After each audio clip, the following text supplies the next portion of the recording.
मेरे प्रिय छात्रों एवं छात्राओं, मैं आशा करता हूँ कि तुम सभी स्वस्थ एवं प्रसन्न होगे। आज मैं तुम्हें प्रेमचंद द्वारा लिखित कहानी बड़े घर की बेटी का एक्सरसाइज कराने जा रहा हूँ।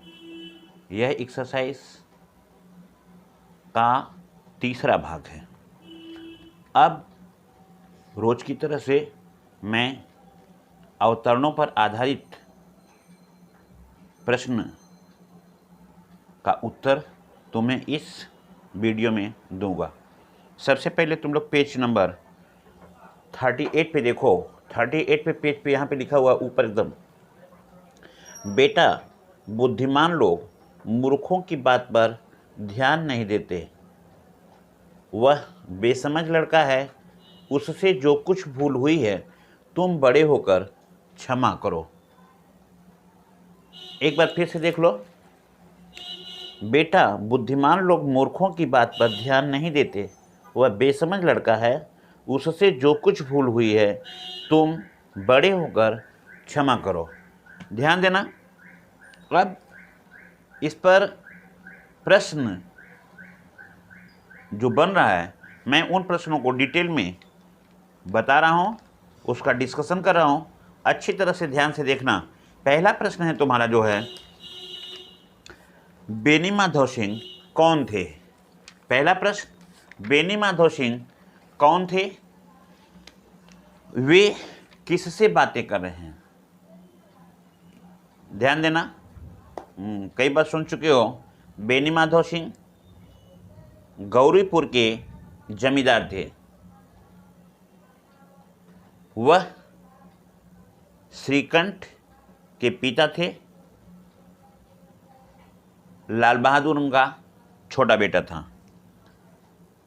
प्रश्न में है वह किससे बात कर रहे थे, तो इसके आंसर में तुम लिखोगे बेनी माधव सिंह अपने बड़े बेटे श्रीकंठ से बातें कर रहे हैं, जो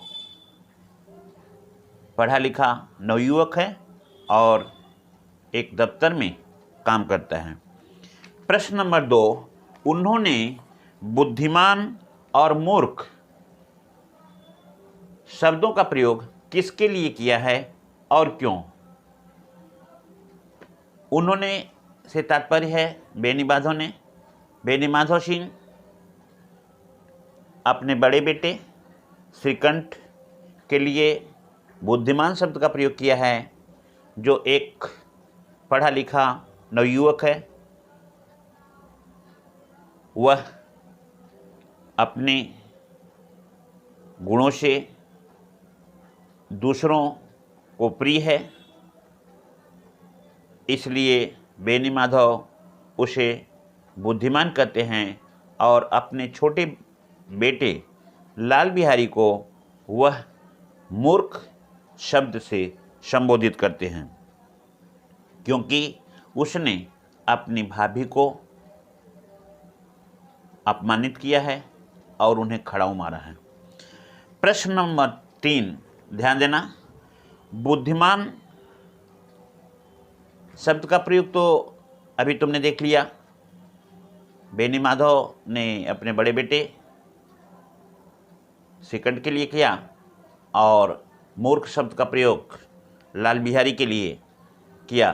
अब इसके बाद जो प्रश्न बनेगा तीसरा, बेनी माधव सिंह ने उससे किसकी तथा कौन सी गलती क्षमा करने का आग्रह किया? एक बार फिर से प्रश्न देखो। बेनी माधव सिंह उससे किसकी तथा कौन सी गलती क्षमा कर देने का आग्रह किया? बेनी माधव अपने बेटे श्रीकंठ से लाल बिहारी के गलती को क्षमा करने के लिए आग्रह किया, क्योंकि लाल बिहारी छोटी सी बात के लिए अपनी भाभी को बहुत खरी खोटी सुनाई, उसे अपमानित किया, यहाँ तक कि भाभी माँ करने वाले स्त्री को उसने खड़ाऊ से मारा। यदि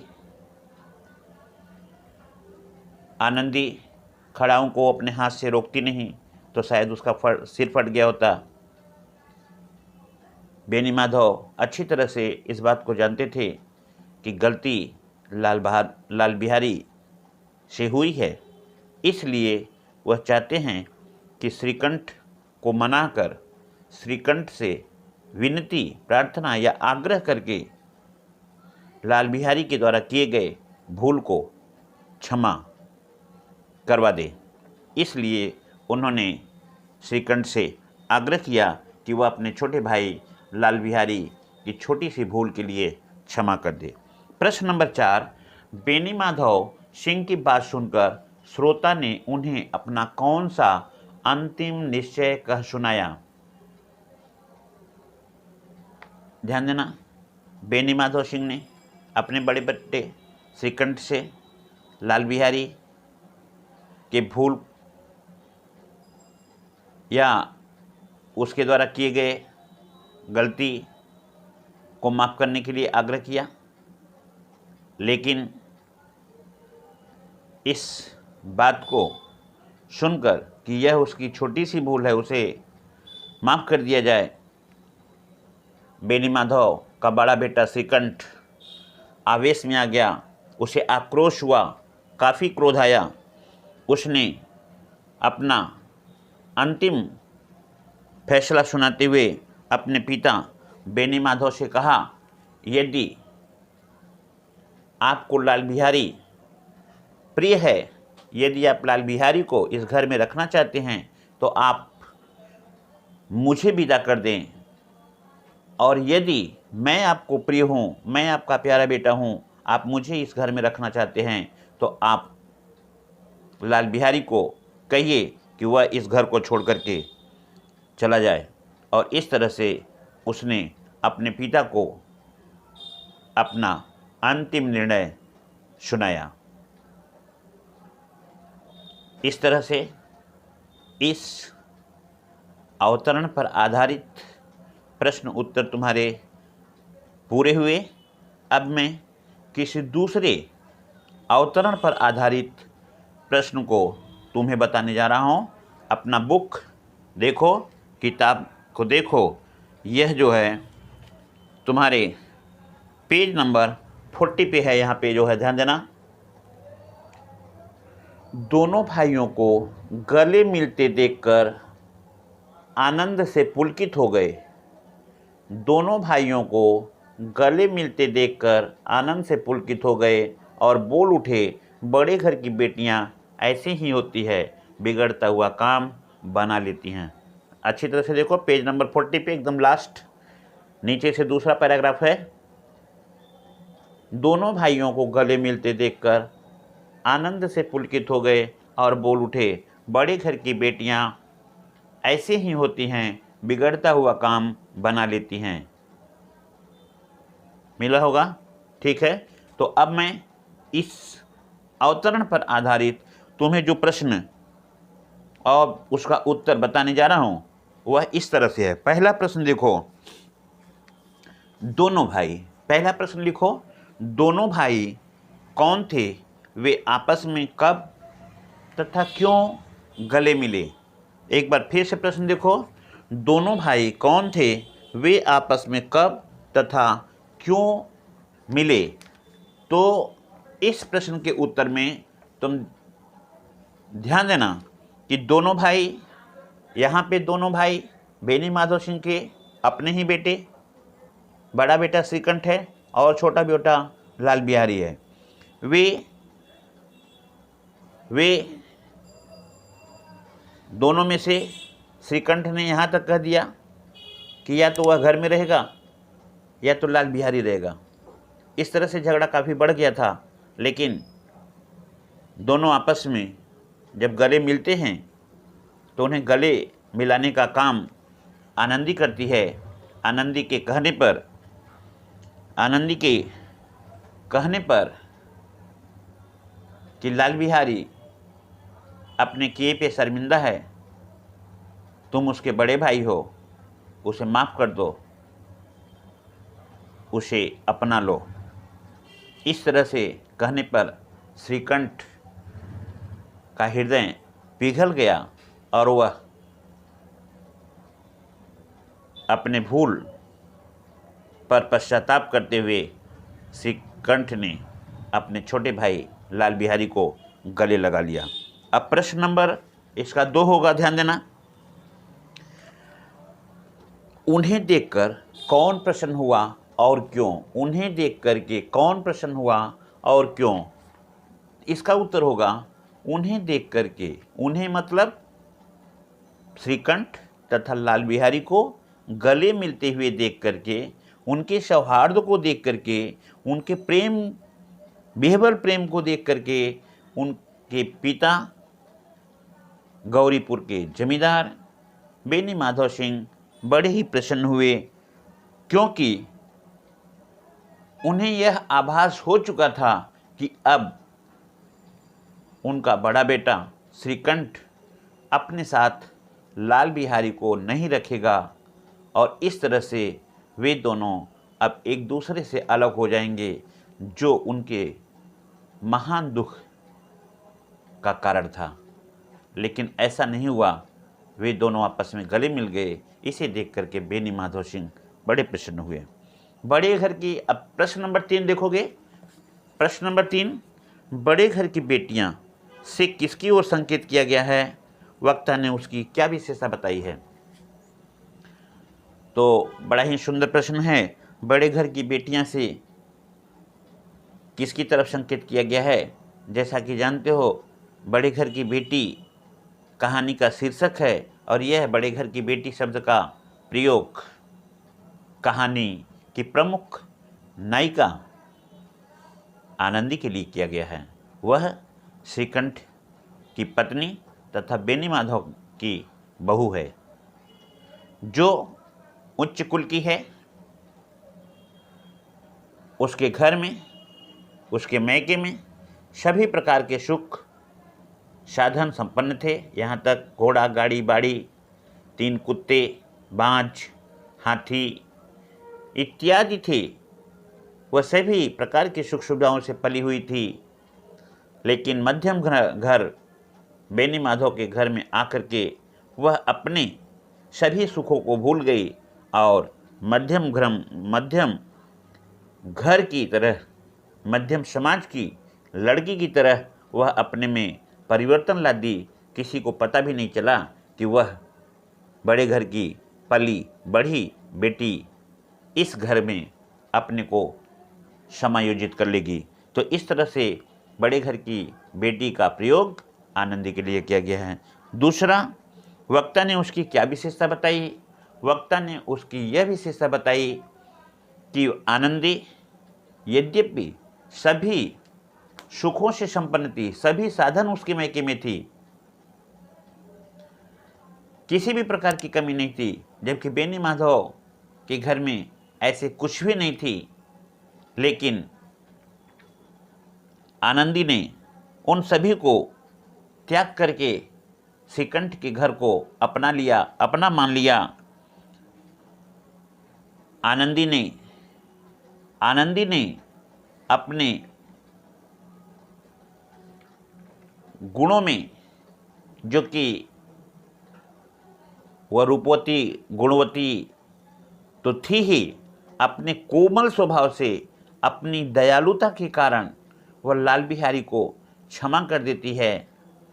लाल बिहारी के आंखों में आंसू को देख करके वह खुद भाव विह्वल हो जाती है और श्रीकंठ से जाकर के उसे माफ़ करने की याचना करती है। और इस तरह से श्रीकंठ उसे माफ़ कर देते हैं। इन्हीं गुणों और विशेषताओं का वक्ता ने, कहने का मतलब बेनी माधव ने यहाँ पे चर्चा की है कि बड़े घर की बेटी बिगड़े हुए काम को बना लेती हैं घर को टूटने से बचा लेती हैं। यह उसकी मुख्य गुण है। चौथा क्वेश्चन है, दोनों भाइयों का मेल किसने कराया, कैसे कराया? तो कहानी को अच्छी तरह से पढ़ भी चुके हो और इसका सारांश भी निकलता है। दोनों भाइयों का मेल बेनी माधव की बहू, लाल बिहारी की भाभी, श्रीकंठ की पत्नी आनंदी ने अपने बुद्धिमत्ता पूर्ण विचार से मेल कराया। उसने लाल बिहारी के पश्चाताप को देखती है, वह भाव विह्वल हो जाती है, उसके मन में करुणा की धारा फूट पड़ती है। यहाँ तक कि उसने अपने को कहा कि न जाने किस समय किस तरह से मेरे मुंह से ऐसे शब्द निकले जो अपने देवर लाल बिहारी के लिए मैंने उसके बड़े भाई श्रीकंठ से कही और छोटी सी बात का बतंगड़ बन गया और दोनों एक दूसरे से अलग होने के लिए एक नई स्थिति को बना लिए। इस तरह से अपने को पश्चाताप करती है, लेकिन अंत में उसने लाल बिहारी के आंसुओं को देख करके श्रीकंठ से आग्रह किया कि वह उसे अपना ले। श्रीकंठ ने वही किया। श्रीकंठ के मन से भी लाल बिहारी के प्रति जो कटुता थी वह समाप्त हो गई। प्रेम उमड़ पड़ा और उसे भी एहसास हुआ कि उसने अपने प्रिय भाई लाल बिहारी को बहुत बुरा कहा। जो कभी उसको अच्छे उसके मनपसंद सामानों को लाकर देता था, उसके जीत पर खुशियां मनाता था, आज वह अपने भाई को ऐसे कटु वचन कहे हैं। इस तरह से वह भी अपने मन में पश्चाताप किया और अंत में जाकर के उसे गले लगा करके कहा, लल्लू अब तुम मुझे छोड़ करके कभी बाहर जाने का नाम न लेना। उसने भी कहा कि भैया अब आप भी अपने मन से मुझे अपने से दूर रखने का वचन मत करना। इस तरह से आनंदी ने उन दोनों भाइयों में मेल कराया, बिगड़ते हुए घर को बचा लिया। जितने भी उनके इस बर्ताव को देखे, जो हंसी का हंसोड़ बनाने वाले थे, उनके मनों पर आनंदी ने पानी फेर दिया। वह हक्के बक्के रह गए और यह कहने लगे, जिस किसी ने भी सुना आनंदी की तारीफ़ किया और यही कहता चला गया, बड़े घर की बेटियां ऐसे ही होती हैं जो अपने बिगड़ते हुए घर को पुनः संभाल लेती हैं और घर में शांति का वातावरण, प्रेम और भाईचारे का संबंध को जोड़ करके हंसियाँ खुशियाँ बिखेर देती हैं। यही मुख्य गुण होती है बड़े घर की बेटियों की। तो इस तरह से आज मैंने तुम्हें बड़े घर की बेटी का यह तीसरा एक्सरसाइज अच्छे ढंग से समझाने का प्रयास किया। मुझे आशा है कि तुम सभी को मेरी बात समझ में आई होगी और मेरी तरफ से तुम्हें यह निर्देश है कि तुम इसे अपनी कॉपी में प्रश्न उत्तर को लिखोगे और इस पाठ के वर्कबुक को यथासंभव होगा तुम एक्सरसाइज करोगे। प्रायः मैं उसी से सारी एक्सरसाइज करा रहा हूँ और तुम्हें यह काफ़ी सहयोग मिलेगा एक्सरसाइज को वर्कबुक में पूरा करने का। तो इस तरह से अब यहीं पे मैं अपने बातों में अपने एक्सरसाइज में कथन को विराम देता हूँ और इस तरह से मैं तुम सभी से आशा करता हूँ कि तुम मेरी बातों का थोड़ा ध्यान दोगे, उसका पालन करोगे, इसे नोटबुक में अच्छी तरह से तैयार करोगे, जिससे कि तुम्हें तुम्हारे परीक्षा के समय कुछ अच्छे ढंग से सफलता प्राप्त करने के लिए काफ़ी होगा। इस तरह से धन्यवाद देते हुए मैं तुम्हें अभी यहीं पे अपना वचन को विराम देता हूँ। धन्यवाद देता हूँ।